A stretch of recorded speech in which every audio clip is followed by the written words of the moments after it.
갈보리 언덕에 주님의 십자가 찬양 들으시는 강의됩니다.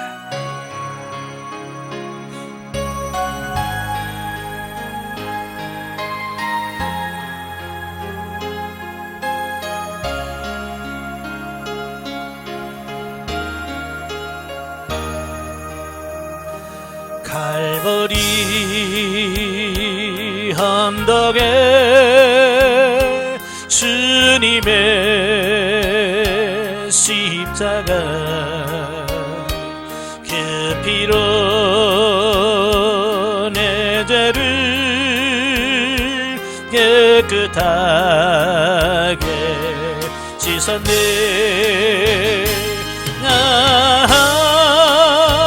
생명의 꽃 피었네. 열매 맺었네. 나는 다시 태어났네. 그 이름 생명나무라. 지나온 인생길 부끄러운 뿐이지만 주님의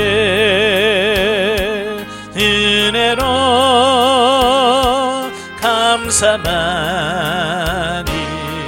넘치네. 생명의 꽃 피었네. 열매 맺었네. 나는 다시 태어났네. 그 이름 생명나무라. 나는 다시 태어났네. 그 이름 생명나무라. 아멘. 기도하겠습니다. 은혜로우신 아버지 감사합니다. 오늘 노래를 사랑하셔서 훈련의 장소로 인도하시고 제4단계 종합할 수 있도록 은혜 주셔서 감사합니다.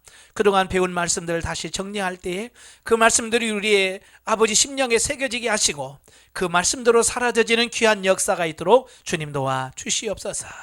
시종을 주님께 맡겨오며 예수님의 이름으로 감사하며 기도합나이다. 아멘. 네, 오늘 이 시간에는 생명 단계에 대한 종합을 한번 해보도록 하죠. 지금까지 다 들은 말씀이지만 한번 점검 해보겠습니다. 자, 먼저 훈련 과정 교재 97쪽에 보시면 97페이지를 보시면 성령의 구원 사역에 있어서 생명 단계가 나옵니다.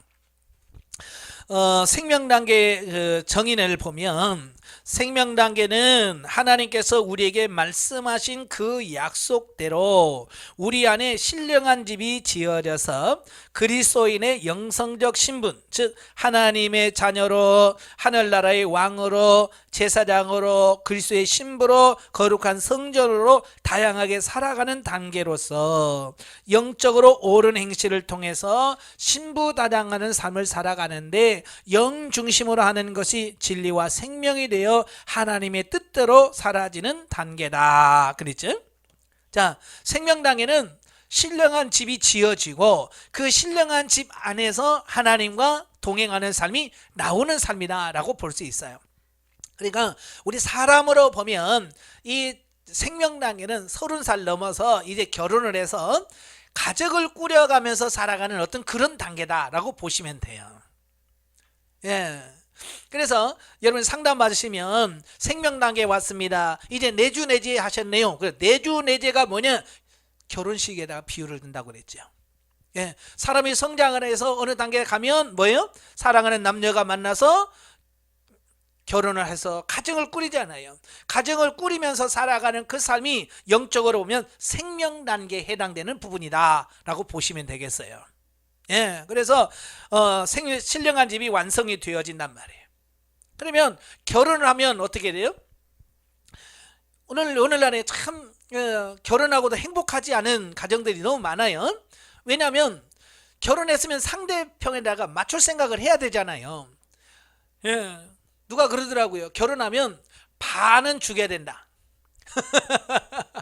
결혼해서 반을 죽이고 해서 서로 나 반줄이고 상대방 반줄이어서 하나가 돼야 맞는데 죽이려고를 안 하고 나는 살고 상대방을 다 죽이려고 하는 거예요.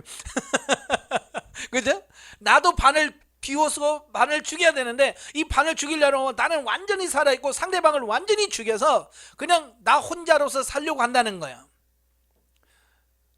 그러니까 이게 부부가 사랑하고 이게 아니라 신혼살림부터 싸워서 너 빨리 죽으라는 거죠. 너 빨리 죽어. 네가 죽어야 돼. 네가 포기해야 돼. 그래서 상대방을 계속 싸우다가 안 되겠다. 우리는 더 이상 인연이 아닌가 보다.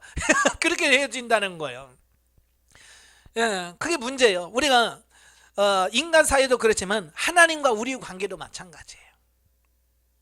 자, 생명 단계 들어가서 우리 결혼합니다. 하나님과 결혼해요. 하나님 우리의 남편이시고 우리는 그의 신부로서 살아가는 거예요. 자, 신부로서 우리가 하나님과 좋은 관계를 맺으려면 우리가 뭘 해야 돼요?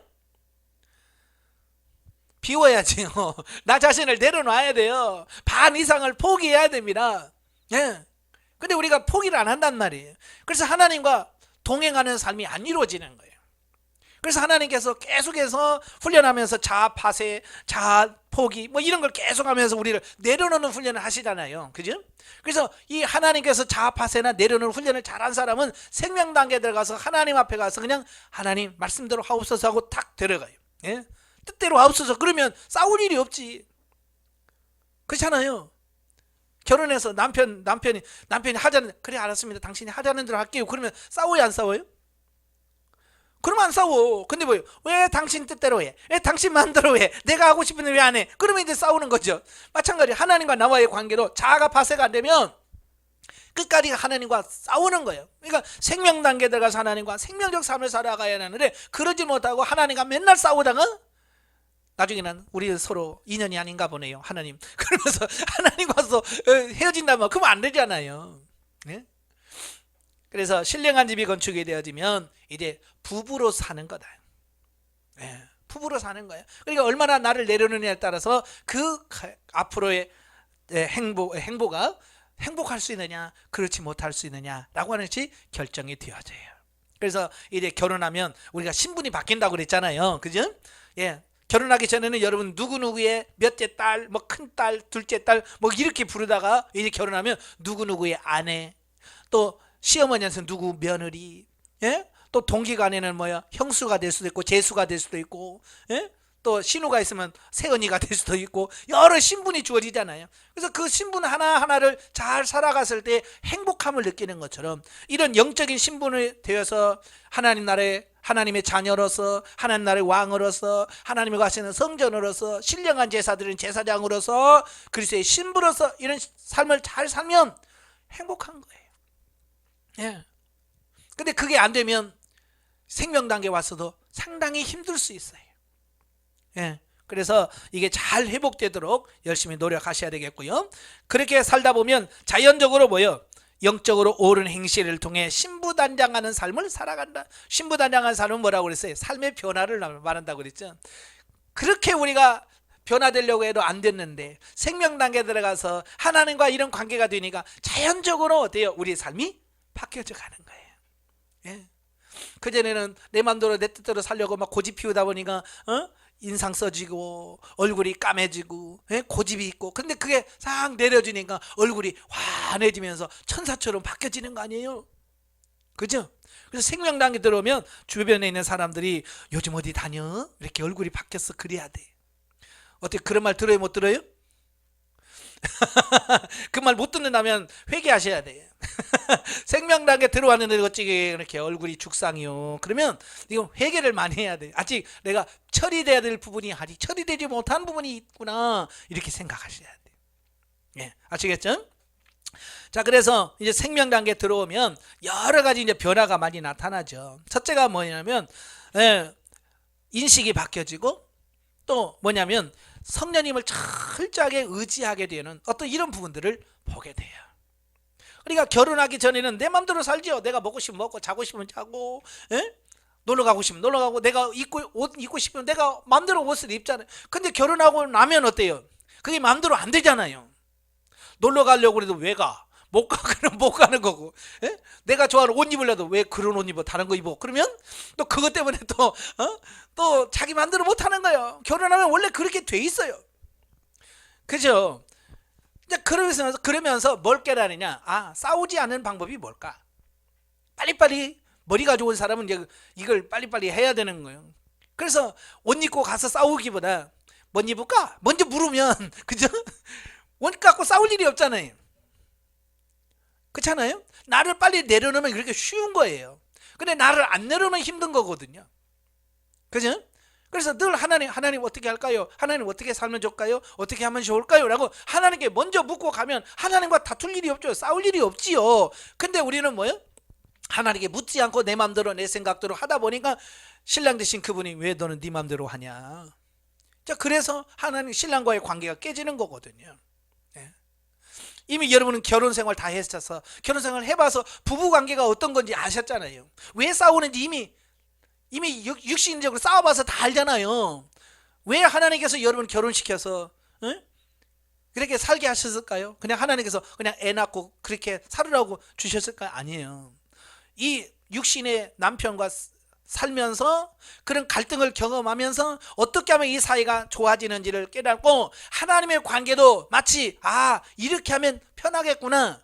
육신의 부부관계를 통해서 영적인 하나님과의 관계를 개선하고 이걸 잘 살 수 있도록 만들기 위해서 하나님께서 육신의 부부를 허락하신 거예요. 이걸 알고나 살아야 되는데 대부분의 사람 욕을 모른단 말이에요. 예, 그걸 모르니까 서로 마음에 드니 안 드니 맨날 그러면서 그러면서 거기서 갈등 속에서 살아가는 거예요. 그래서 이 영성 훈련을 받으면 자연적으로 하나님과의 관계가 좋아져요. 그리고 육신의 남편과의 관계도 좋아집니다. 그래서 가끔 저도 이제 상담할 때 보면 요즘 다시 신혼으로 돌아간 것 같아요. 그런 말을 가끔 들어요. 왜냐? 내가 바뀌니까 그렇게 되더라고요. 내가 안 바뀌었을 때는 아무리 노력해도 안 되는데 내가 바뀌고 내가 내려놓고 내가 포기하고 내가 죽으니까 되더라는 거야. 그러면서 그렇게 남편이 착할 수가 없더라는 거야. 예전에는 그렇게 악마 같고 그랬는데 내가 바뀌어서 보니까 그렇게 좋더라는 거예요. 그러니까 내가 안 죽어서 문제가 되었던 거죠. 그래서 하나님께서 철저하게 훈련을 시키시고요. 자, 그렇게 하다 보면 이제 영적인 안목이 열려요. 안목이 열려서 이제 영적인 삶을 살 수 있는 이런 부분들이 열려지게 되는 이런 부분들을 보게 됩니다. 그래서 우리가 이제 생명 단계 들어왔다고 해서 다 끝은 아니잖아요. 그죠? 생명 단계 들어왔으니 난 끝. 여러분 결혼식 하고 나서 이제 끝 그럽니까?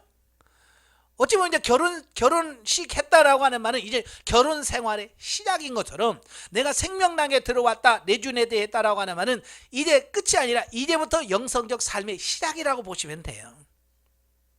아시겠죠? 예, 이제부터 진짜 중요한 거예요. 끝이 아니고 이제 시작인 거예요. 그래서 끊임없이 여러분들은 노력하면서 가셔야 돼. 예, 그래서 우리가 그러면 언제까지 어느 단계까지 가야 되냐? 가끔 보면 평신도 같은 경우는 그래요.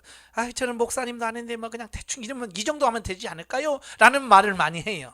예. 성경에 기준을 딱 정해놨어요. 어디까지 가야 된다라고 정해놨어요. 만약에 그게 없다면 그 정도는 됐네요. 집사님 그냥 그렇게 사세요. 라고 말할 수 있지만 성경에는 이미 어디까지 가야 된다라고요. 목표적을 딱 정해놨어요.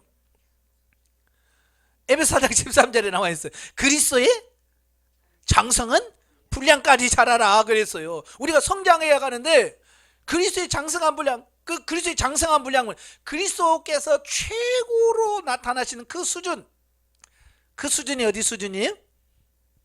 십자가 사건이에요. 십자가 사건을 말씀하고 있는 거예요. 예? 자기를 못 박는 자를 위해서 예수님이 뭐라고 했는지. 아버지요, 저들이 몰라서 그렇습니다. 저들의 죄를 용서해 주세요. 주님이 원하는 수준은 그 수준이에요. 그 수준. 우리는 미운 사람, 목사님 이제는 안 미워요. 그거 끝이 아니라니까요.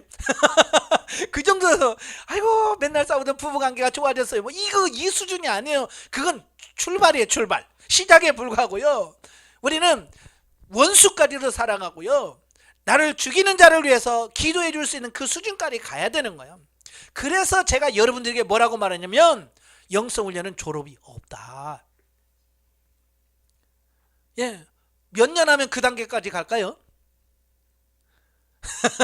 여러분 평생에도 안 가요. 못 가요. 평생에도 진짜 예수님 발 뒤꿈치는도 못 가. 그래도 우리는 그렇다고 포기할 게 아니라 목표는 정해야 될 거 아니에요. 왜? 성경에서 이미 목표를 정해줬으니까 목표는 예수님을 닮아가는 거다. 그걸 위해서 끊임없이 도전하고 또 도전하고 또 도전하고 실패도 많이 합니다. 자, 그래도 계속해서 도전해서 예수님이 가는 단계까지 우리가 갈 수 있어야 된다. 예. 근데 우리가 가만히 있으면 안 한단 말이에요. 그래서 하나님께서 여러 가지 고난과 문제를 통해서 우리로 하여금 계속해서 격려하고 재촉하시고 그래서 계속해서 가도록 유도하시는 것을 보게 돼요. 예. 그래서 여러분들이 가만히 있으면, 예? 훈련 안 하면 남편의 입을 통해서, 예? 또 오고 또 자식들이 통해서, 예, 공격이 들어옵니다. 그러면 아이고 또 기도 안 해서 그렇구나. 그래서 깨닫고 또 기도하고 이러면서 점점 가게 되는 거예요. 예. 그래서 고난이 축복인 거고. 예. 왜냐하면 하나님의 의도는 딱 한 가지예요. 우리를 힘들게 하고요, 고통스럽게 하는 게 하나님의 뜻이 아니에요. 우리를 어찌한 일이 변화시게 해서 그리스도의 장성한 분량까지 가도록 하시는 것이 하나님의 뜻이고 목적이라 그 말이에요. 예, 그래서 우리는 부단히 달려가는 우리가 되어야 될 줄로 믿습니다. 아시겠죠? 예. 그래서 영혼이 성장하지 않으면 그게 안 돼요. 여러분 손자 손녀들 다 키워봐서 알잖아요. 예, 좀 뭐 기어 다닐 때는 뭐예요? 아이고 이놈 걸었으면 좋겠다. 그죠? 좀 걸으면 뭐예요? 만족합니까? 아이고 언제 뛰나? 그러죠. 좀 뛰면 뭐예요? 이거 언제 유치원 가나? 계속해서 어때요? 또 다른 욕심, 또 다른 욕심. 해서 계속 그러잖아요. 예. 그래서 할머니들, 할아버지 할머니들의 유일한 뭐야 소망이나 뭐라 이게 뭐예요? 손자 손녀들 막 커가는 모습 보면서 행복을 느끼잖아요. 그죠? 예? 마찬가지로 하나님도 마찬가지예요. 하나님도 저와 여러분이 영적으로 이렇게 성장해가고 잘하는 것이 어쩌면 하나님의 가장 큰 기쁨이고, 예, 하나님의 즐거움인 거예요. 여러분을 바라보면서 성장해가는 여러분 모습 보면서 여러분을 정말 하나님을 기쁘시게 하는 여러분 되시기를 바랍니다. 예. 자, 그래서 하나님께서 끊임없이 우리가 성장해 가길 원하신다라고 말씀을 드렸습니다. 그래서 중간에 이 정도면 되겠다라는 생각을 내려놓으셔야 됩니다. 아시겠죠? 예. 많은 분들이 그래요. 수료하고 나서 처음에는 괜찮아요. 근데요, 한 7, 8년 지나면요, 전화 옵니다. 뭐라고 전화 온 줄 알아요? 바닥에 또 내려간 것 같아요. 그래요. 왜냐면 이걸 유지를 못하는 거예요. 3년 수료해서 이래 하나님 말씀으로 살 수 있는 수준이 돼서 3년 끝났다. 계속 이제 그냥 영성훈련 끝나면 다 끝나는 줄 알아요. 아니라니까요. 더 죽을 때까지 가야 되는데 그걸 안 가요. 그래서 어느 정도까지는 갑니다. 근데 어느 정도 지나가면 이게 또 예전처럼 공고해지고 또 그래요. 이미 이제 천국 가신 그 성목사님이, 예, 그 말씀 하시잖아요. 그러면은 오래전에 10 몇 년 전에 이미 훈련을 받으신 분이에요. 20년 거의 20년 가까이 돼서 그때 훈련을 받으셨던 분이에요. 예, 훈련을 받았는데 10년까지는 은혜로 살았대요. 그 훈련 받고 10년 동안은, 예? 다 은혜 안에서 살았대요. 근데 10년 지나고 나니까요, 갈급해서 죽겠더래요. 예, 답답하고 곤고하고, 예. 그래서 그분이 광주까지, 예, 이 말씀 들으려고 광주까지 갔었대요. 매주 광주까지 가서 교육을 받고, 예. 그러다가 전주에 제가 내려오니까 여기 와서 훈련 받으시면서 너무 좋다고, 예. 그게 뭐냐면 계속 이걸 도전을 받고 해서 죽을 때까지 이걸 계속 가야 되는데 그러지 못한단 말이에요. 그러면 다시 옛날로 육신의 삶으로 들어가서 육신의 중심에 또 삶을 살게 돼 있어요. 그게 사람들이에요. 그래서 지금도 저희 것을 훈련 받으신 분들 보면 예전에 훈련 받으셨다가 중간에 그만두셨다가 다시 오신 분들 많아요. 예. 그러면 제가 그래요. 그러면 처음부터 다시 하십시오. 예. 처음부터 새로운 마음으로 다시 하십시오.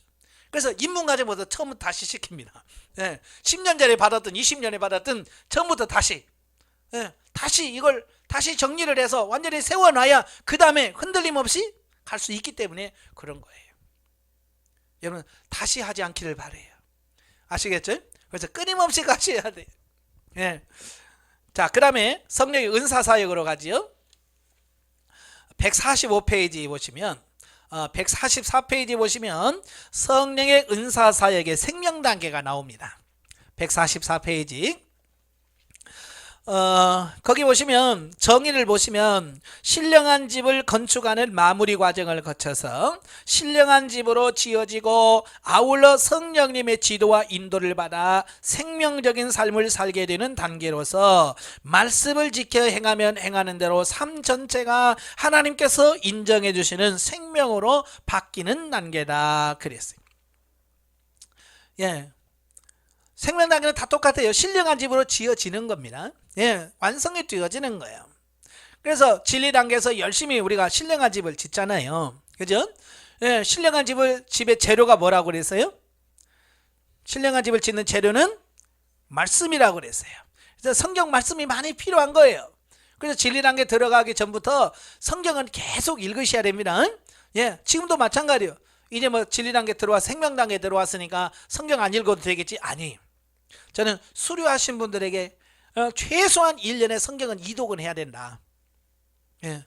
3년가량 마치신 분들에게 최소한 1년에 성경 2독씩은 해야 그나마 그 말씀이 나를 이끌어 가서 살 수 있다.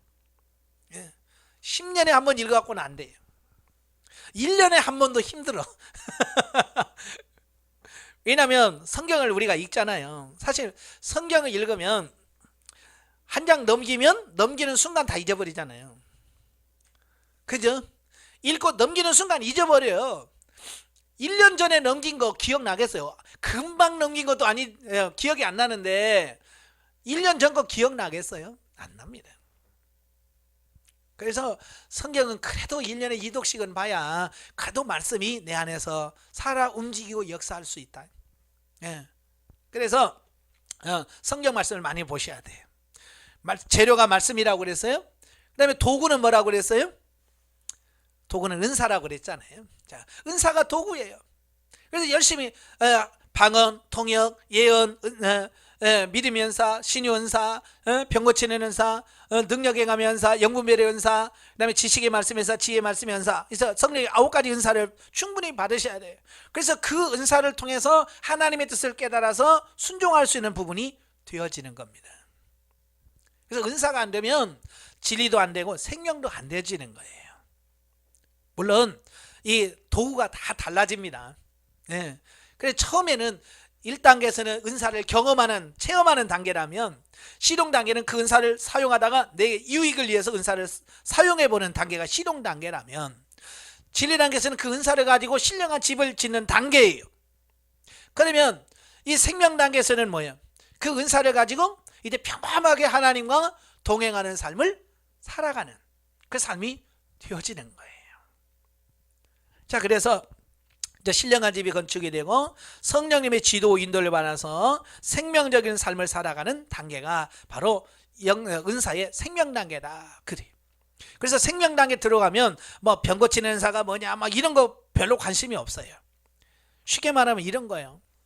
처음에 학교 들어갈 때 유치원 졸업하고 초등학교 들어갈 때 가방 뭐 이런 거 뭐 연필 이런 거 막 아주 소중하게 여기잖아요. 신발 주머니부터 시작해서 칠레와 주머니. 여러분 성장한 여러분에게 뭐 책가방 필요해요? 안 필요해요? 더 이상 우리에게 책가방이 필요 없잖아요. 예, 어렸을 때 배우는 거 다 공부한 그거 가지고 이제는 뭐요? 그거 가지고 다 써먹으면서 사는 거예요. 학교 다닐 때 기억, 니은, 디귿 배울 때 얼마나 힘들었어요. 근데 그게 배워놓으니까 지금 어때요? 성경도 자유스럽게 읽고 하는 거지. 그때 만약에 그걸 안 배워놨으면 지금 까막눈 돼가지고 성경 봐도 모르고 난 놓고 기억자도 모른다면 어떻게 살겠어요? 마찬가지로 은사도 경험하고 체험한 부분이 있기 때문에 그 부분들이 결국은 생명 단계에서 하나하나 사라지는 이런 부분으로 나타나게 되는 거예요. 예, 그래서 이제 각기 단계마다 그 은사를 활용하는 법은 많이 달라요. 예, 마찬가지로 방언이라고 해서 옛날처럼 그렇지는 않지만 평범하게 방언을 통해서 하나님과 교제하게 되고 하나님과 교통하게 되는 이런 부분으로 바뀌어지게 되어집니다. 예, 그래서 결국은 하나님이 인정하는 삶으로 사라지는 단계가 바로 성령의 은사 사역이다라고 보면 돼요. 예, 그래서 은사가 생명 단계 들어오면 막 병고치고 막 이런데 별로 관심이 없어져 버려요. 왜? 은사의 목적이 그게 아니라는 거 아니까 그러는 거예요. 예. 그러니까 아까도 말씀드렸지만 학교 다닐 때는 막 점수가 몇 나왔어, 얼마 나왔어, 몇 점이야, 가야, 수야, 양이야, 뭐 이런 데 관심이 많잖아요. 근데 여러분 지금 돼가지고 지금 여러분도 뭐 그런 거 점수 따져요, 안 따져요? 별로 안 따져요. 예, 우리 학교 다닐 때는 너 몇 등이야? 뭐 이런 거 했잖아요. 지금 뭐 친구 만나가지고 60, 70 돼가지고 너 몇 등이냐 그런 거 따져요? 안 따지잖아요. 이제는 그런 것에 관심 없어요. 그 배운 것을 가지고 삶에서 적용하는 거예요. 예, 사는 거예요. 그래서 이 은사라고 하는 것도 생명 단계 들어오면 그냥 뭐 병고치고 막 이런 데 신경 쓰는 것이 아니라 그걸 통해서 내 자신이 변화되고 새로워져서 하나님의 말씀대로 살 수 없는 내가 하나님의 말씀대로 살 수 있도록 바뀌어져 가는 것을 보게 돼요. 우리가 1단계에서 제가 은사의 목적이 뭔지를 분명히 설명을 드렸어요. 그죠? 왜 하나님께서 우리에게 은사를 주시려고 하냐면 우리 타락한 육신이 하나님의 말씀대로 살 수 있는 능력이 이 육체에게는 없는 거예요. 예. 그래서 사도 칼빈은 말하기를 전적 문혹, 전적 타락 이란 말을 쓰거든요. 완전히 타락했고 하나님의 뜻을 이루기에는 절대로 무능하다. 이 육신으로는 하나님의 뜻을 이룰 수 있는 부분이 하나도 없더라는 거예요. 그래서 하나님께서는 이 육으로는 하나님의 뜻을 행할 수 없기 때문에 이 육체에다가 은사와 능력을 부어주셔서 이 육체를 변화시켜서 하나님의 말씀대로 살 수 없는 우리를 하나님의 말씀대로 살 수 있는 존재로 바꿔주시기 위해서 은사를 부어주신다라는 사실이에요. 예. 그래서 은사가 없이는 육체가 안 변해요. 변화가 안 일어납니다. 그래서 은사를 통해서 경험하면서 이게 깨져야 돼요. 아시겠죠? 예. 그래서 생명 단계 들어오면 이제는 병고치고 막 그런 게 아니라 이제 하나님과 영적 신령한 제사, 하나님 앞에 신령한 제사를 드릴 수 있는 그 수준이 돼요. 네. 그래서 요한복음에 말한 것처럼 영과 진리로 예배하는 자가 됩니다. 그래서 하나님과 조용히 있더라도 하나님과 교제가 되고 하나님과 소통이 되어지고 하나님의 인도하심을 받는 그런 영적 예배, 신령과 진정으로 드린 예배를 드릴 수 있는 삶이 되어지고 그 다음에 삶의 변화가 나타나요. 예전에 이 육체가 하나님과 원수 돼가지고요 하는 짓이라고는 꼭 죄짓고 뭐 이런 짓만 했던 육체가 이제 변화되어서 하나님 말씀에 순종이 돼요. 예, 그래서 사랑할 수 없는 사람을 사랑하게 되고 용서할 수 없는 사람을 용서하게 되고, 예, 그렇게 돼요. 그러니까 자연적으로 뭐요? 사람이 바뀌어지고, 예, 얼굴빛이 달라지고 그렇게 자연적으로 변화될 수밖에 없는 그런 부분을 보게 됩니다. 예, 그 다음에 성령 충만한 어떤 이런 부분을 보게 되어집니다. 예, 그래서 우리가 생명 단계에 들어와서 정말 중요한 게 뭐라고 했어요? 하나님과 교통하는 것이 중요하다. 예. 아까 성령의 구원 사역에서 생명 단계에서 뭐라고 그랬어요? 부부가 결혼하면 서로 대화하면서 서로 마음을 하나 돼서 서로가 같이 교제하면서 사는 것이 중요하다고 그랬죠. 바로 은사가 바로 그런 하나님과 교제할 수 있는 이런 기능들을 다 제공하는 게 뭐냐? 이게 은사다라고 하는 거예요. 예. 그래서 은사를 통해서 하나님과 교제하는 거예요. 마치 이런 거죠. 우리가 대화할 때 전화기가 있으면 전화로 소통하지요. 그죠? 전화기가 없으면 소통이 안 되잖아요. 그죠? 가까이서 대화는 할 수 있지만 멀리 떨어지면 이게 안 되잖아요. 근데 은사라고 하는 도구가 있기 때문에 하나님과 멀리 있어도 항상 뭐요? 하나님과 교제할 수 있고 하나님과 통할 수 있는 부분이 생겨지는 거예요. 그래서 이 성령의 지도, 이 은사를 통해서 끊임없이 뭐요? 성령의 지도 인도를 받아가는 거예요. 예, 그래서 어디를 가든지 하나님 어떻게 하면 좋을까요? 라고 묻고, 예, 성령께서 항상 묻고 살아가는 그 삶이 되셔야 돼요. 그리고 그 묻고 행하는 삶이 범위가 점점점 넓혀져야 돼요.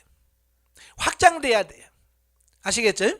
예, 그래서 나중에는 그게 뭐가 돼요? 대인관계뿐만 아니라 이게 물질관계뿐만 아니라, 예? 모든 영역에서 하나님 앞에 묻고 주님 어떻게 하기를 원하십니까? 라고 해서 그 성령의 지도 인도를 받아서 자꾸 살아가셔야 돼요. 예. 설령 우리가 이제 생명락에 들어가게 되면 영적 직관이 열리게 돼요.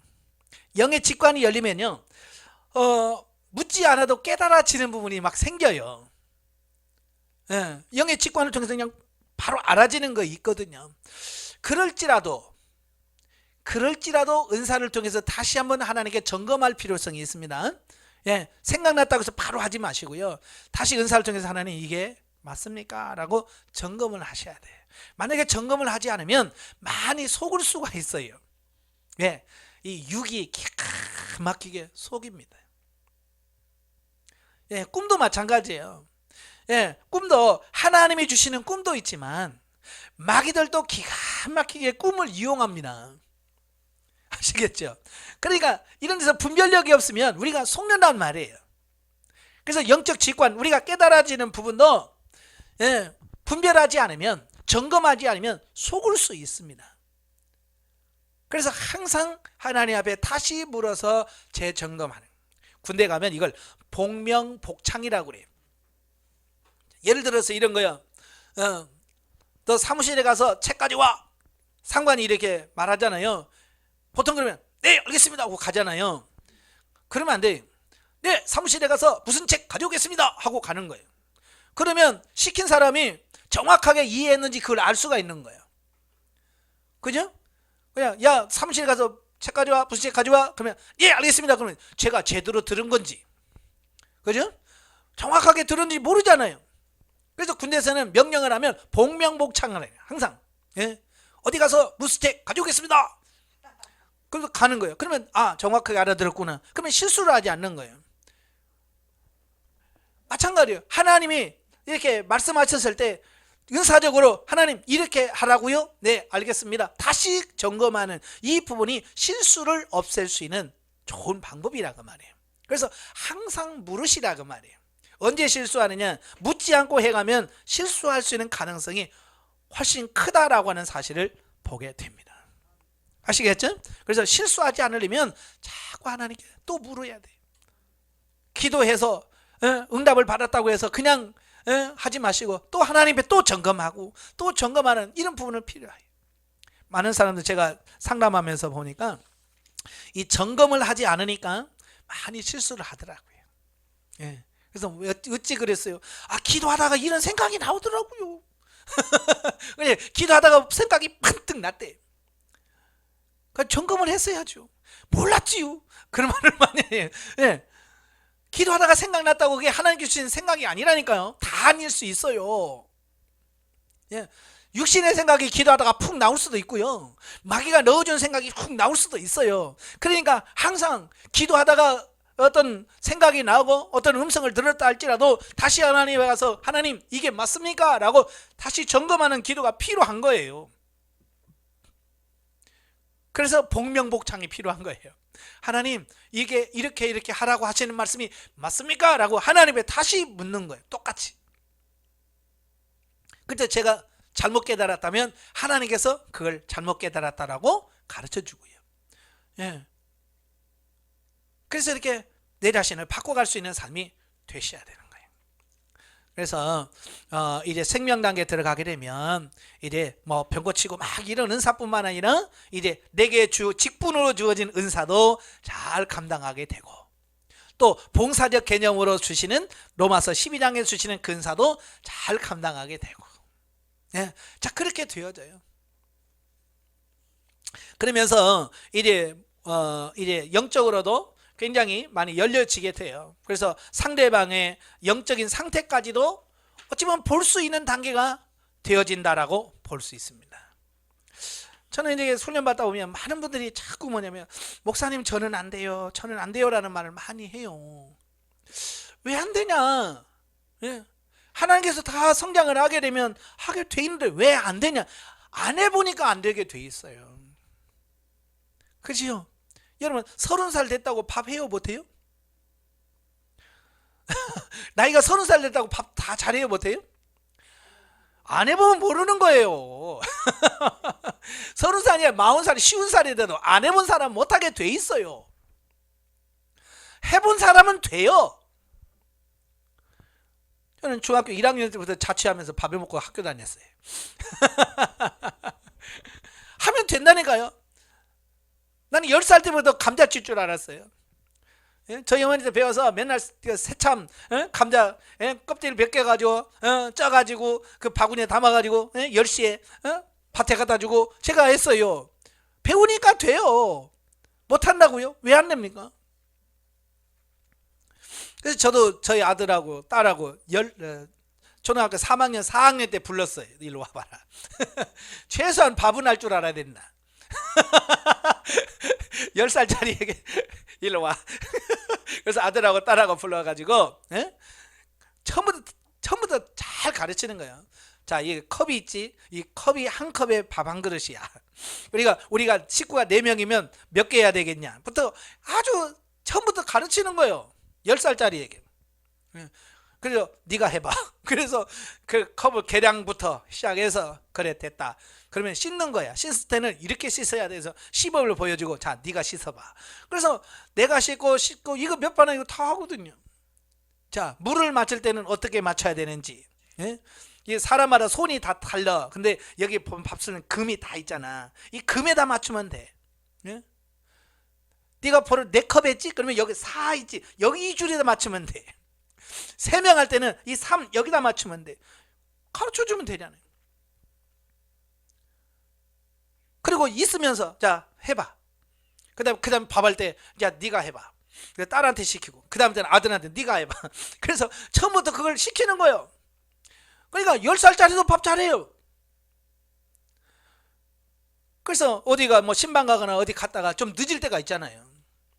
집에 밥 없어요. 그러면 전화하면 돼요.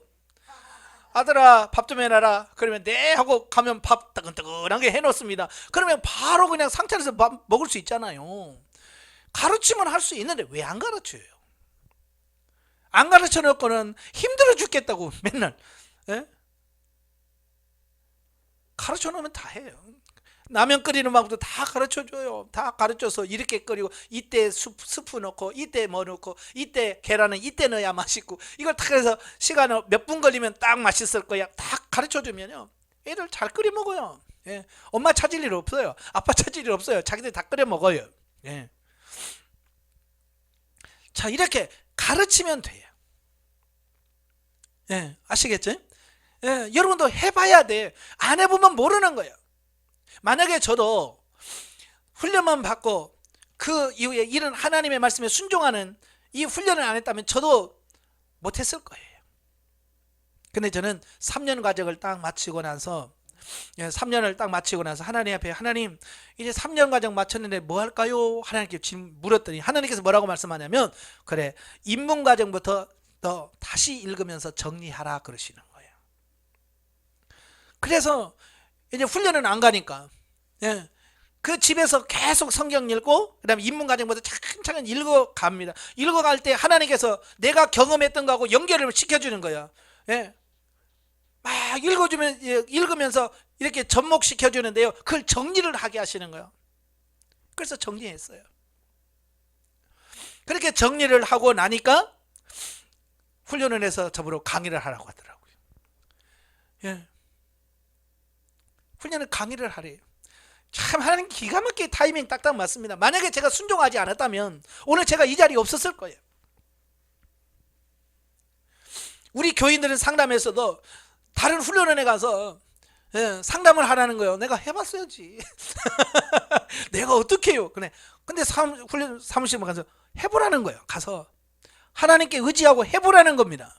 그래서 어떻게 하냐? 그래서 방법론을 거기서 잠깐 배우고요. 그냥 갔어요. 뭐 아는 게 뭐 있어요? 하나님 어찌하면 좋을까요? 그냥 말씀이 오는 거야.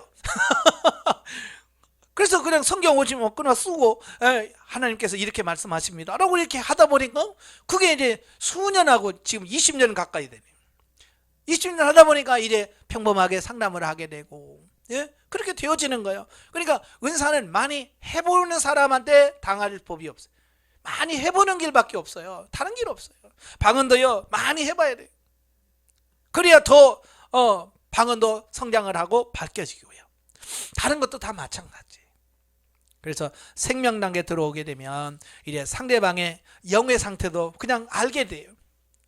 단계도 알게 되고 또 어떻게 지도해야 될지도 알고 그렇게 되어지는 부분이 옵니다. 저만이 아니라 여러분도 마찬가지예요. 그래서 성령의 은사사역의 생명 단계 온다는 것은 평범하게 성령님께 묻고 성령의 지도인들을 받아서 이제 하나님과 동행하는 삶이 그냥 삶 속에서 이루어진다라고 하는 것을 보게 돼요. 그러니까 이건 마치 이런 거예요. 결혼하기 전에는 밥하는 것도 어설프고 빨래하는 것도 어설프고 그렇잖아요. 그죠? 근데 결혼해서 이제 살림살이 1년 2년 하면 베테랑 되잖아요. 그죠? 마찬가지예요. 은사도 생명 단계에 들어가면 마치 여러 도구들을 자유롭게 사용할 수 있는 단계가 되는 것처럼 은사를 가지고 자연스럽게 평범하게, 여러분 주부 생활 뭐 2년 3년 했는데 뭐 칼질하는 게 이게 특별한 일입니까? 특별한 일이에요? 특별한 일이면 그게 이상한 거예요. 그냥 매일같이 그냥 자연스럽게 아침에 일어나면 밥 차리고 밥 하면 칼질이고 뭐 이게 자연스러워져요. 마찬가지로 이 은사를 사용해서 여러분 삶 속에서 평범하게 하나님과 동행하는 사람이 어쩌다 한 번이 아니라 그냥 자연스럽게 그냥 평범하게 이루어지는 부분을 보게 돼요.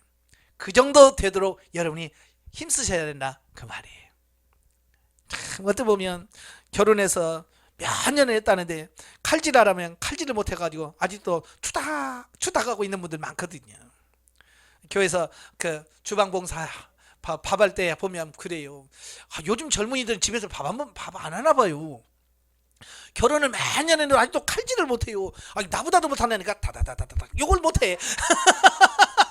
아직도 추닥 하고 있어요. 이거 어떻게 된 거야? 맨날 짜장면만 배달시켜 먹나. 많이 해봐야 되는데 안 해보니까 그러는 거예요. 우리가 은사도 마찬가지예요. 나이만 먹었다고 되는 게 아니라고 분명히 얘기했어요. 시간만 간다고 되는 게 아니에요. 내가 해본 만큼 되는 거예요. 많이 해보면 그만큼 되는 거예요. 은사도 마찬가지. 열심히 하시길 바래요. 자, 그 다음에 물질 관계에서 생명 단계입니다. 177페이지. 영성적 물질 관계의 생명 단계 177페이지에 보시면 정의를 보겠습니다. 정의는 뭐냐? 성도가 신령한 집으로 지어지고 성령님의 지도와 인도를 받아 물질을 심을 때 하늘에는 상급이 쌓이고 이 땅에는 여러 배로 거두게 되는 생명적인 역사가 풍성히 나타나는 단계라 그랬어요. 그러니까 결혼하기 전에는 아무래도 물질을 쓰는 데 있어서 그렇게 균형 잡혀 있지 않죠. 참 요즘 젊은이들은 웰빙이라고 그래가지고요. 참 이해를 잘 못하겠어요. 저도 아직 그렇게. 그런데 왜냐하면 예를 들어서 이런 거예요. 1년 내 직장에서 일하고 월급 모으잖아요. 그러면 한 달 동안 해외여행 가고 다 쓰고 와버려. 열심히 벌어가지고. 그래서 직장 다니는 이유는 뭐냐? 모아가지고 해외여행 가서 막 지르고 오는 게 그게 목적이 돼서 사는 거예요. 왜냐하면 아직도 그 사람은 뭐야? 물질관이 제대로 바뀌어있지 못하기 때문에 그렇다라는 거예요.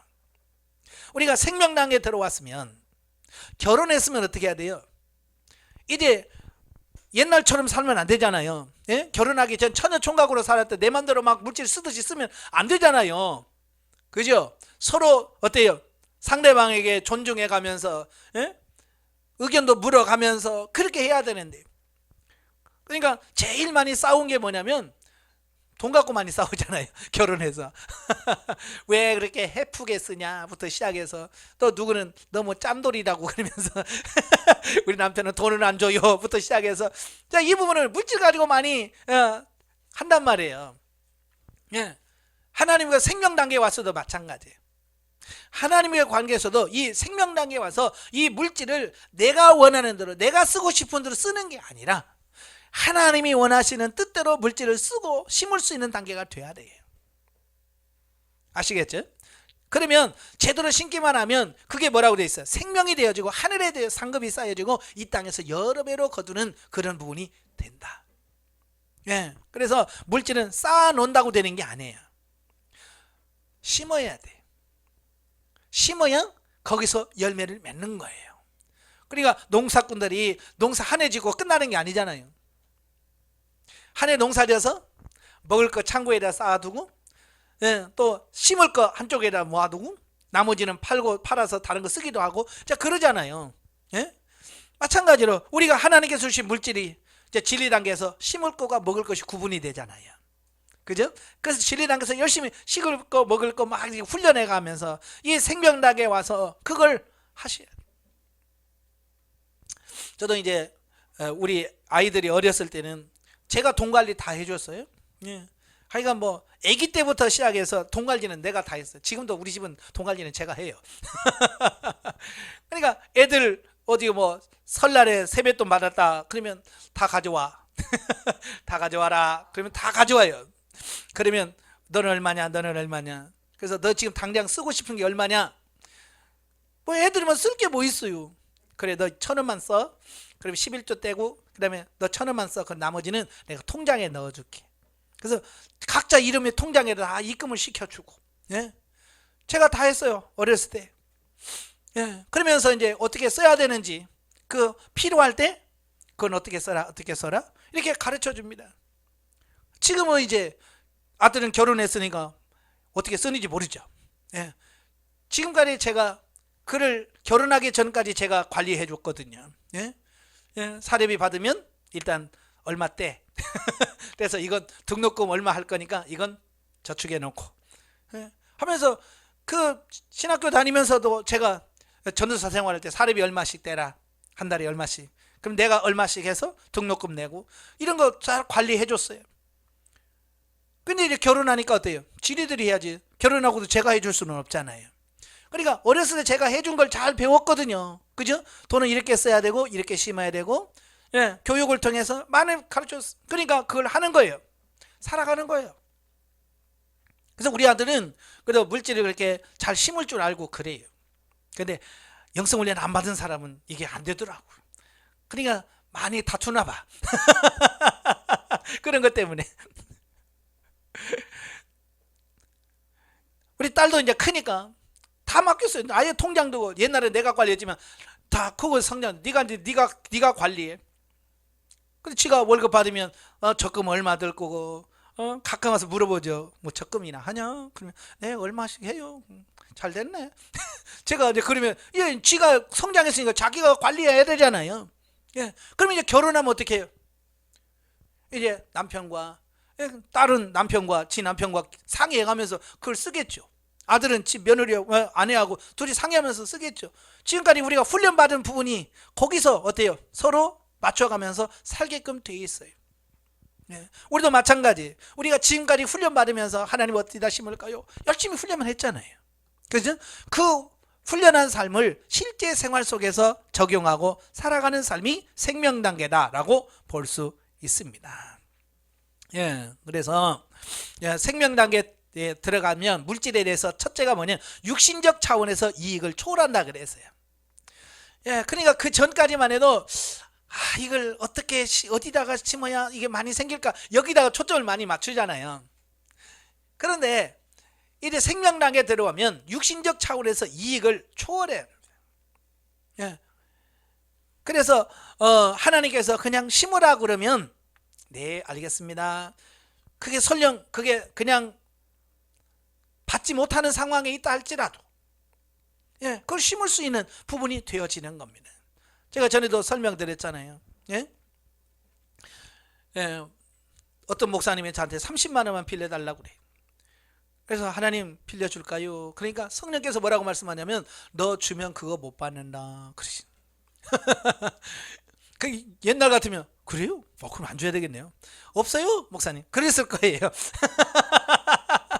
그런데 생명 단계에 들어와서 성장하니까 그래요.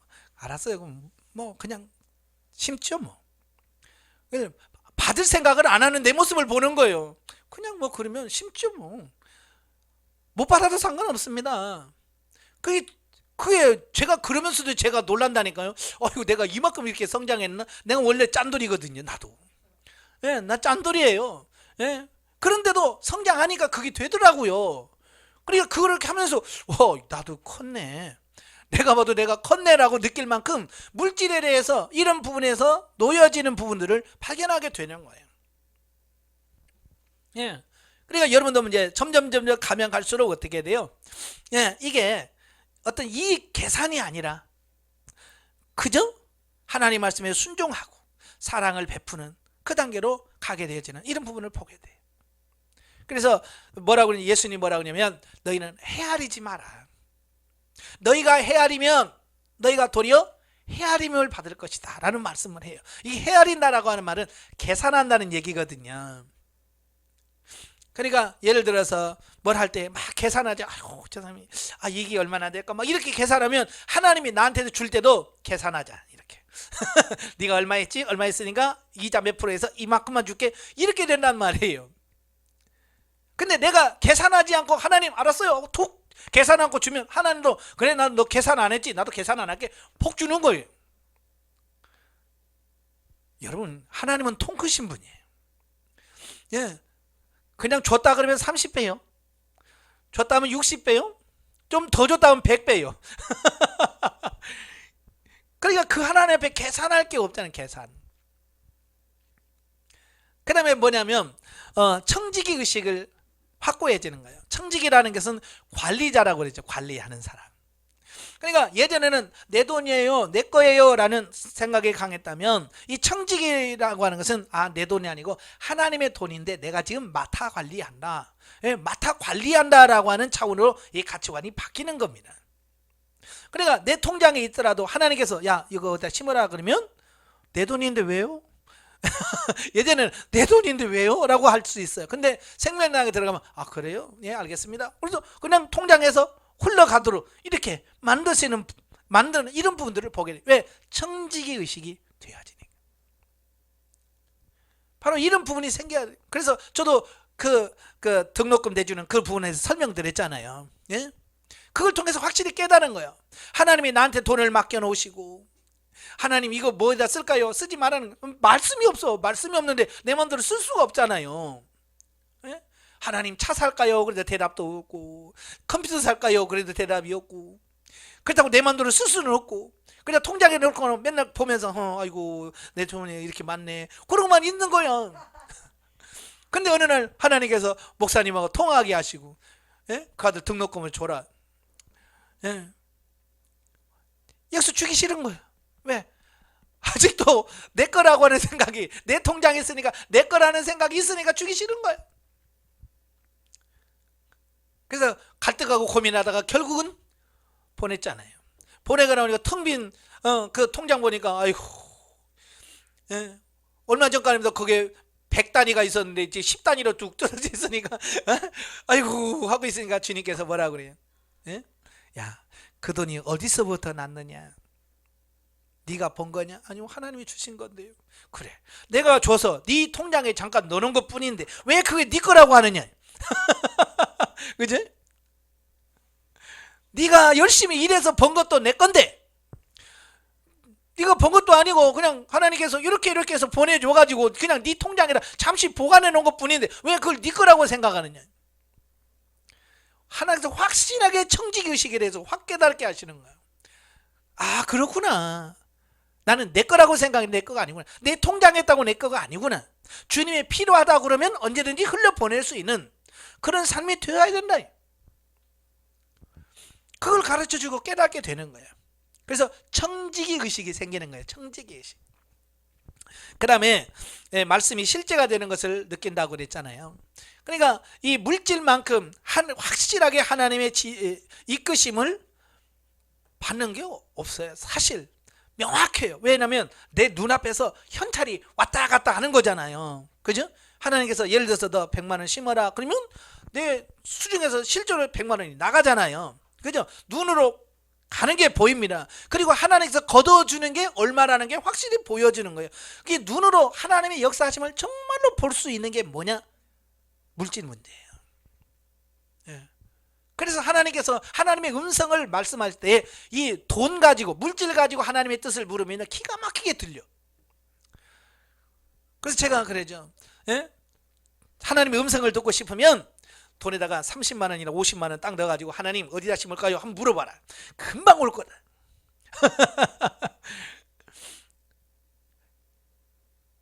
그렇게 하나님의 음성을 듣는 방법을 가장 많이 들을 수 있고 정확하게 들을 수 있는 게 뭐냐? 물질 문제예요. 그래서 이 물질에 자유롭지를 못하면 하나님의 음성을 듣고 하나님과 교제하고 교통하는 게 어려워요. 그래서 웨슬리가 그러잖아요. 지갑이 회개해야 된다. 지갑이 회개된다는 말을 하는데 뭐냐면 이 지갑 문제에서 이 돈 문제에서 자유로워야 하나님과의 관계도 자유로워질 수 있다, 이 얘기를 하고 있어요. 그래 많은 사람들이 신앙생활 하면서 이 돈 문제, 물질 문제가 자유롭지 못하니까 하나님의 관계도 자유롭지 못하는 거예요. 왜? 그 물질의 문제에 매여 있으니까. 성경을 보면서 아이고 또 하나님은 돈 얘기하시네. 근데 무슨 은혜가 되겠어요? 설교 들으면서 물질 문제 얘기하면 또 돈 내라는 얘기네. 모든 게 물질, 돈하고 연결시키면 안 되는 거예요. 그걸 통해서 하나님의 뜻이 뭐냐, 하나님 원하는 게 뭐냐, 이거 정확히 하나님의 뜻을 알아가야 되는데, 그래서 물질에서 자유로워지셔야 됩니다. 아시겠죠? 예. 그래서 이제 생명 단계 들어오게 되면 이제 물질을 심을 때에 하나님께 심을 것, 하나님께 심은 것과 이웃에게 심을 것에 같아야 된다. 자, 그걸 말씀을 드렸어요. 그지? 대부분의 성도들은 하나님께 대해서는 아주 잘해요. 11조 안 떼먹고 잘 하고요. 감사한 것도 하고요. 다 합니다. 그런데 뭘 못한다고 그랬어요? 이웃에게 심어야 되는 것만 그건 못한다는 거예요. 하나님께 심은 것은 잘하는데 이웃에게 대해서, 그러니까 절반은 잘하는데 절반은 빵점이에요. 그래서 이래 성령 단계 들어가게 되면 하나님께 한 만큼 이웃에게도 해야 된다. 그 이웃이 누구냐? 예. 이웃이 누구냐라고 하는 거예요. 예. 이웃은 누구냐? 우리 가족, 직계 가족, 나, 남편, 자녀까지. 이건 직계예요. 이건 이웃이 아닙니다. 물질 문제에서는 이건 이웃이 아닙니다. 그러니까 남편 옷 사주면서 내가 이웃 심었네? 그건 아니에요. 자식 뭐 해주면서 아이고 옷 사주면서 내가 자식한테 심었다? 이건 아니고요. 최소한 그 범위를 넘어가야 돼요. 내 부모님한테 심을 때는 이웃이 될 수 있어요. 예, 부모님한테 용돈을 드린다든지 부모님 옷을 산다든지 뭐 부모님의 뭘 한다는 할 때는 이건 이웃에게 심는 것이 돼요. 그리고 내 자녀라도 결혼을 해서 출가를 하면 이웃이 될 수 있습니다. 예, 그래서 그 이웃에 대해서 계속해서 심을 수 있는 부분이 되셔야 돼요. 그렇다고 해서 또 이웃에 심으라니까 나는 우리 아들한테만 심을 거야. 그래서 전부 다 막 결혼한 아들한테만, 이건 또 아니죠. 반드시 하나님의 뜻을 따라서 그랬어요. 예, 성경의 지도 인도를 받아서 심으라고 말씀하고 있습니다. 그러니까 그 육신의 범위에서 너무 좁아서 생각하지 마시고요. 좀 넓게, 좀 폭이 좀 확 넓혀지는 이런 삶이 되셔야 됩니다. 예, 그래서 저는 설명드렸잖아요. 예, 그래서 집에는 봉투가 4개 있었어요. 그래서 11조 봉투, 하나님께 심을 것, 그 다음에 내가 먹을 것, 예, 이게 딱 봉투가 이렇게 따로 딱 있습니다. 그래서 거기에서 봉투를 뭐 수입이 생기면 거기서 11조 떼고 또 하나님께 심을 것, 그 다음에 이웃에게 심을 것, 그 다음에 나 먹을 것, 이게 4개 딱 이렇게 분리해서 보관을 했어요. 그런 훈련들이 되셔야 돼. 그래서 만약에 예를 들어서 이런 거야. 내가 100만 원을 수입이 됐다. 그러면 11조 10만 원, 하나님께 심을 것 10만 원, 이웃에게 심을 것 20만 원. 그래야 하나님께 이웃에게 맞잖아요. 그래서 40만 원은 심을 거예요. 씨앗이. 그 60만 원은 뭐예요? 내가 먹을 거. 이렇게 구분이 되어지는 거예요. 그러면 내가 굶었냐? 아니에요. 근데 사람들은 11조 떼는 것도 힘든데 40%를 떼? 그러면 우리는 굶어 죽으라고? 나 지금까지 봤는데 굶어 죽은 사람 하나도 못 봤어. 예, 지금까지 훈련하면서 뭐 영성 훈련해가지고 다 헌금해가고 심었더니 나는 굶어 죽었더라. 난 그런 사람 못 봤다니까요. 그분들이 뭐냐, 심었더니 하나님 더 풍성해지더라. 예전보다 더 풍성해지더라고 가정하지. 나 옛날보다 가난해졌다, 못 살았다, 막 이런 사람 없어. 물론 훈련 과정 속에서는, 훈련하는 과정에서는 힘들어질 수 있습니다. 예, 왜? 나를 처리하려고. 근데 생명 단계에 들어와서 정말로 하나님 앞에 살면 그게 부족함이 없어져요. 하나님이 채워주신다니까요. 저는 목회 사역을 하면서 전에도 말씀드렸지만 제가 사례비를 제대로 받은 적이 없어요. 1년에 13개월 계산을 해서 하잖아요. 제가 1년에 13개월을 받아본 건 제가 목회 지금 20몇 년인데요. 딱 2년을 딱 1년에 13개월 받아보고요. 나머지는 제대로 받은 적이 없어요. 그럼 난 굶어 죽었어야 돼요. 어때요? 얼굴 보면 굶어 죽은 사람 같아요? 너무 많이 먹어가지고 다이어트 하라고 그래. 나보고 지금 살 빼라고 그래. 예? 하나님께 풍성히 심으니까요, 하나님께서 거두게 하시는 부분을 통해서 평범하게 하셔요. 살게 하셔요. 제가 연말에 가서 항상 그 계산을 해보거든요. 예? 성도들 그 연말정산 띄주면서 내 것도 해봐요. 내가 과연 하나님께 얼마를 드렸나 보면 교회에서 받은 사례비보다 제가 교회에다 헌금한 게 더 많아요. 이론상으로 이해가 되질 않아요. 근데 분명히 제가 냈으니까 장부에 기록되어 있는 거 아니에요. 안 내는 거짓으로 장부에 기록될 일은 없잖아요. 예? 예를 들어서 교회에서 뭐 1000 얼마 받았다, 1200 받았다, 그러면 내가 헌금을 1400을 해요. 이해가 돼요, 안 돼요? 이해가 안 되죠. 그게 하나님께서 기가 막히게 나도 모르는 사이에 하나님께서 거두게 하셔서 풍성하게 쓰고도 나무 믿도록 하셨단 말이에요. 그러니까 굳이 교회에서 사료비 많이 달라고 싸울 이유가 없어요. 난 지금까지 목회하면서 성도들 사료비 좀 더 올려줘봐요. 10만 원 더 올려. 그런 말 해본 적이 없다니까. 사료비 가지고 다쳐온 얘기 한 번도 없어요. 도리어 안양에 목회할 때는 성도님들이 회의에서 이번에 이만큼 하기로 했습니다. 그러면 안 될 텐데. 성도들은요 이걸 몰라. 재령이 얼마 들어오면 얼마 된다는 걸 몰라요. 그러니까 많이 주면 좋다는 생각으로 그냥 막 폭폭 올려. 상황도 모르고. 나는 다 알잖아요. 교회가 어떻게 돌아가는 줄 알잖아요. 그러면 이거 얼마, 이거 안 된다. 요거 까야 된다. 그래서 올려놓으면 내가 싹 깎아요. 예? 그래도 그것도 못 하면서, 예, 깎아놓으면 그것도 못 주면서 더 올려준대. 자, 예. 그래서 물질 문제에서는 자유하니까 그렇게 되어지는 거예요. 그래서 10에 40이 아니라 10에 50, 아니 10에 9, 아니 10에 10을 하나님께 드려도 그것 때문에 뭐 속상하거나 그런 거 없이 정말 하나님의 은혜에 감사하고 기뻐할 수 있는 그 삶이 되어지는 거예요. 물질에 자유롭게 되기를 원하신다, 그 말이에요. 자, 마지막으로 영성적 대인관계입니다. 206페이지 보시면 대인관계에서 생명단계입니다. 자, 생명단계는 본능적으로 이루어지던 대인관계가 윤리단계를 거쳐 영중심의 풍성한 대인관계의 삶이 흘러넘치는 단계로서 그리스도인의 영성적 신분에 맞게 사는 삶으로서 대인관계를 맺게 된다. 이 단계에서는 상대를 육신으로 바라보는 것이 아니라 영혼으로 바라보게 된다. 예, 이래 생명 단계 들어오면 사람을 바라봤을 때 윤리적 차원에서 본능적으로 그를 바라보던 시각에서 바뀌어요. 예.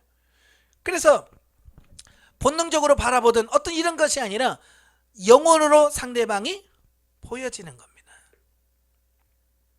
그러니까 예를 들어서 이런 거예요.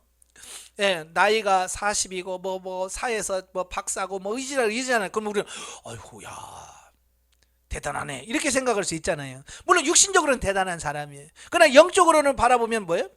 그도 역시 하나님의 갓난아이로 있는 그 모습을 보는 거예요. 그러니까 그들이 부러운 것이 아니라 불쌍해 보여지는 거예요. 왜? 영혼이 어려 있는 그 모습이 불쌍해 보이는 거예요. 그게 영혼으로 바라봤을 때와 육신으로 바라봤을 때를 차이가 나는 거예요.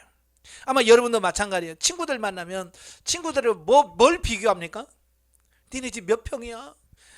우리 집은 몇 평인데 애들 어디 학교 갔어? 아유 우리 아들은 뭔데 뭐 이러면서 이 상대적으로 자꾸 이런 비교하면서 그럼 비굴해지는 겁니다. 그럴 필요 없어요. 영을 보십시오. 예. 우리는 여러분은 영이 성장해서 정말 하나님 말씀으로 사는 영적인 성장을 여러분 보십시오. 그들의 영이 어떤지. 돈 많다고 부럽지 않습니다. 그게 부러운 게 아니에요. 정말로 그 영혼이 불쌍한 거예요. 아시겠죠? 그래서 우리가 상대방을 바라볼 때에 이래 육신의 눈이 아니라 영의 눈으로 상대방을 보고 그를 이해할 수 있는 수준이 바로 생명 단계에 들어오게 되면 그렇습니다. 그래서 그들을 불쌍히 여겨주고 그들을 사랑하게 되어집니다. 근데 그 사랑이 뭐냐? 그냥 말로만의 사랑이 아니라 헌신적인 사랑이 된다 그 말이에요. 지금 세상이 문제가 되는 게 뭐냐면 말과 혀로만 사랑해서 그래요. 그죠? 말과 혀로만 사랑을 해. 근데 요한일서 3장 18절에 말과 혀로만 사랑하라고 그래요? 아니요. 오직 행함과 진실함으로 해라. 예, 사랑이라는 것은 행함이 따라야 돼요. 뭔가가 따라가야 사랑인 거예요. 말로만이 아니라 뭐 최소한 뭐라도 하나 주면서 사랑합니다, 존경합니다, 감사합니다. 그래야 이게 진짜지. 말로만 감사해요, 감사해요. 이건 진짜 감사는 아니거든요. 정말 감사하다면 최소한으로 요구르트라도 하나 주면서 감사합니다. 그래야지. 예? 이게 뭐가 가야 돼. 물질이 가야 돼. 예수님 뭐라고? 물질이 있는 곳에 내 마음이 있느니라 그랬어요. 예. 물질이 가야 돼. 그게 진짜 사랑이 되어지는 거예요. 예. 그래서 데살로니가서 1장 3절에 뭐라고 그랬어요? 예? 너의 믿음의 역사와 사랑의 수고와 소망의 인내가 있음을 칭찬하잖아요. 그러면서 뭐라고? 사랑의 수고라고 그래요. 그냥 너 사랑이 참 많구나 그러면 되는데 왜 사랑의 수고라고 말할까요? 예, 사랑에는 수고가 뒤따라야 진짜 사랑이래. 수고가 없는 사랑은 사랑이 아니다. 이걸 아셔야 돼. 그래서 여러분들이 열심을 다해서 수고하시길 바래요. 희생하셔야 됩니다. 그래서 내가 누구를 사랑한다면 그 사랑하는 사람을 위해서 내가 뭔가를 희생을 해야 돼. 최소한 물질을 한다든지 아니면 시간을 투자한다든지 뭐 이런 게 있어야죠. 그게 없으면 사랑이 아니라고 하는 것을 기억하시고요. 대인관계에서 철저하게 상대방을 위해서 희생하는 그런 삶이 되셔야 됩니다.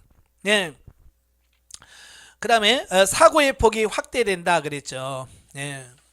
점점 사랑하는 폭이 이제 단순한 내 가족에서부터 멈추는 게 아니고 그 사랑이 가족에서 교회로, 교회에서 사회로, 사회에서 나라와 민족으로 이렇게 확대되어져 가야 돼요. 근데 대부분의 사람들은요 어디에 딱 멈추냐면 자기 가족한테는 딱 멈춰버려요. 그래서 자기 자식을 위해서라면 목숨도 내놓아. 자기 식구를 위해서는 뭐든지 해. 근데 식구 벗어나서는 눈치도 안 해. 아무것도 안 하는 사람들이 있어요. 너무 가족 중심에 있는. 그건 아니에요. 사고폭이 너무 좁은 거예요. 이웃이라고 하는 것은 아까도 말했죠. 가족의 범위를 넘어가야 돼요. 벗어나야 돼요. 물론 대인관계에서 제일 가까운 이웃은 가족입니다. 남편도 어찌 보면 제일 가까운 이웃이라고 할 수 있어요. 그래서 남편도요 이웃이라고 생각하시고 사랑하십시오. 아내도 이웃입니다. 그래서 잘해 주십시오. 근데 대부분은 뭐냐면 남의 집은 잘해주는데 내 집 안에 있는 걸 못해줄 때가 너무 많아요. 대인관계에서는 이게 특별히 문제가 돼요. 그죠? 옆집 여자한테는 잘해주는데 왜 내 집 여자한테는 안 해줘? 그죠? 남의 남편한테는 잘해주면서 왜 내 남편은 못해주고? 이게 문제예요. 그래서 대인관계에서 출발점은 어디냐? 일단 내 가정에서부터 이루어져야 돼요. 아시겠죠? 그래서 내 남편을 잘해주고 내 남편을 섬기면서 이웃도 갈 수 있는 이런 부분에 대한 순서가 그렇습니다. 네.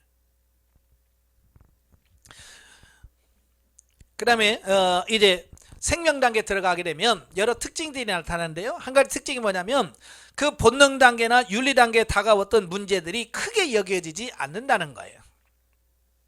그때 당시는 컸는데 성장해서 보면 그게 아무 문제가 안 되는 거예요. 예. 진짜 학교 다닐 때는 진짜 그 점수 낮은 거 가지고 얼마나 신경 씁니까? 그죠? 예? 등수 가지고 막 애들끼리 막 바보니 뭐니 막 그러면서 조금만 자기보다 공부 못하면 멍청이 막 그러면서 욕하고 막 그러잖아요. 근데 성장해서 나와보니까 뭐 그거 크게 뭐 연관 있어요 없어요? 아니 지금 뭐 50, 60 돼 가지고 학교만 나가 야 너 수학 점수 너 30점 맞았지 뭐 그러면서 약 올리고 그래요? 물론 뭐 재미로 하긴 하지만 거기 그렇게 관심 없어요. 예. 그러니까 어렸을 때는 큰 문제지만 성장하면 그게 별 문제가 되지 않는다는 거예요. 대인관계도 마찬가지. 본능 단계에서 그렇게 컸던 문제들이 성장하게 되면 그렇게 문제로 다가오지 않는 모습들을 보게 되고요. 예. 그 다음에 초보 단계에서 나를 괴롭히던 원수들이 내게 굴복하면서 떠나간다. 그러니까 이 훈련 파트너들은 내가 훈련 받을 때는 옆에서 진짜 껍딱지처럼 떨어지지 않고 붙어서 계속 갑니다. 예? 저도 말씀드렸죠. 가라고 그래도 아니 하나님 보내는데 왜 가요? 그런다잖아요. 하나님이 훈련 파트너 보내시지만 껌딱지처럼 예, 가지도 않아요. 딱 붙어서 그렇게 힘들게 합니다. 그러나 그게 훈련이 통과되어지면 그 사람이 변화가 되든지 떠나든지 둘 중에 하나예요. 예. 그래서 영성훈련을 받을 때는 훈련 처음에는 남편이 왼수같이 막 파트너로 막 공격을 합니다. 근데 그 훈련을 통해서 내가 변화되고 변화해서 생명단계에 들어오면 그렇게 핍박했던 남편이 동역자로 싹 바뀌어져요. 그렇게 잘 도와주는 그 동역자로 바뀌어집니다. 반대로도 마찬가지고요. 예. 그러니까 문제는 그럴 때 핍박할 때 아유 저 왼수 그러지 마시고요. 아유 나를 위해서 얼마나 지금 훈련시키느라고 고생할까. 예. 그래서 미워하지 마시고요. 예? 보약해 주라고 그랬잖아요. 열심히 약 먹고 힘내서 더 해주세요. 그래서 파트너가 그렇게 세게 해만 할수록 내가 그만큼 많이 바뀌어주는 거예요. 근데 파트너가 시원찮아 가지고 적당히 해주면 내가 적당히 밖에 못 변해. 아시겠죠? 그래서 훈련 받을 때는 파트너가 세야 돼요. 예, 그래서 잘 해주십시오. 미워하지 마시고요. 예. 뭐라고 하거든 계란 후라이라도 하나 해서 얹어주고. 네? 자, 그래서 생명 단계에서 훈련은 뭐냐면 자꾸 사랑하라고 하는 거죠. 네. 원수 같은 사람 보내주고 하나님께서 사랑하라고 자꾸 말씀하시는 거예요. 그러면 처음에는 그게 안 되는 거예요.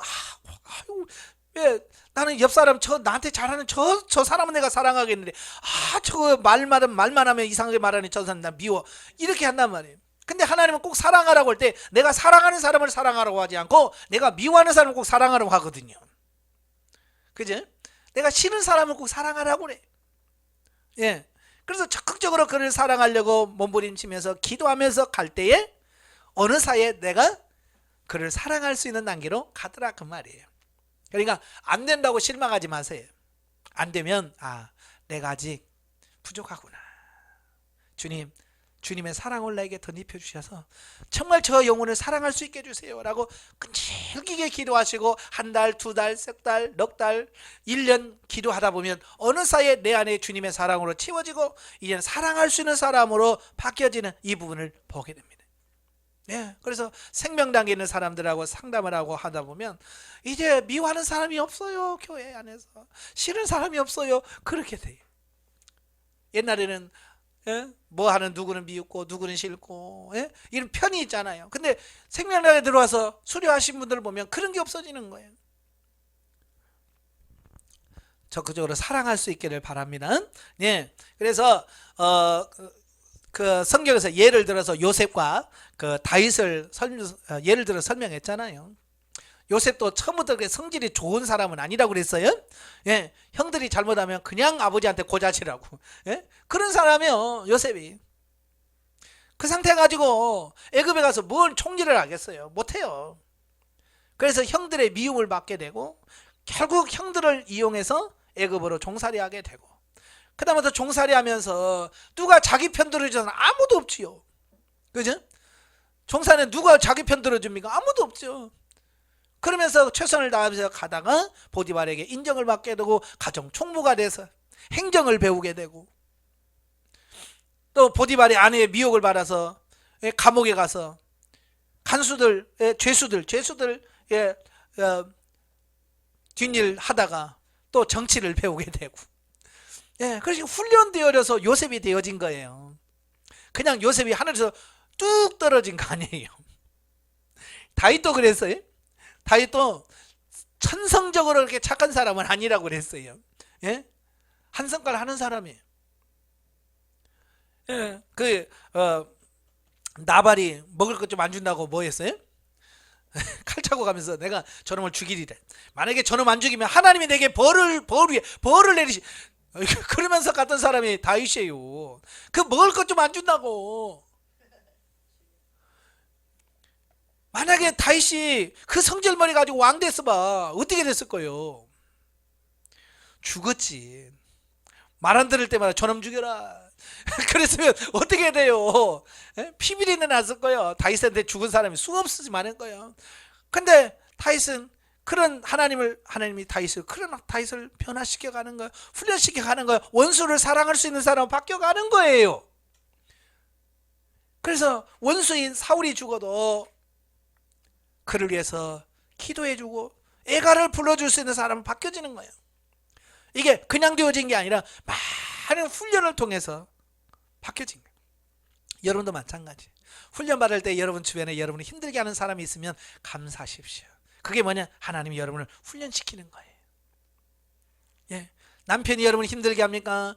감사하십시오. 남편을 위해서 기도하십시오. 얼마나 파트너 역할을 해주시는 힘드시냐고. 아시겠죠? 여러분 주변에서 여러분 힘들게 하는 사람이 있습니까? 여러분 그분을 위해서 기도하셔야 돼요. 내가 그분에게 월급을 주기로 했어요. 뭘 했어요? 아무것도 안 해. 근데도 어때요? 열심히 해주잖아. 그죠? 네?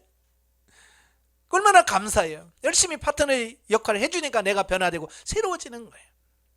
감사하시고 요셉이 바뀌어서 총리가 되어지고 다윗이 바뀌어서 성군이 되어지는 것처럼 여러분도 끊임없이 변화되어져 가는 여러분 되시기를 바랍니다.